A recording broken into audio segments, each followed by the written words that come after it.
Viti 2016 shënon për vjetorin e 90 të lindjes së kompozitorit Tonin Harapi. Në kujtes të kësaj date, emisioni Panteon sjell figurën e plot të muzikantit të shquar.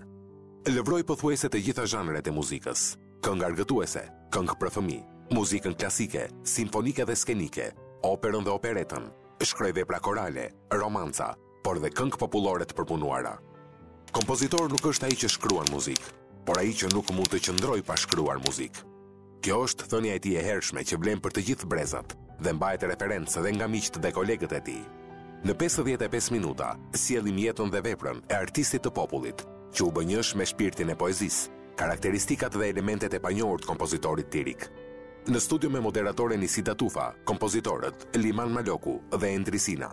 Ndiqni Panteon të mërkurën, ora 20 në News 24.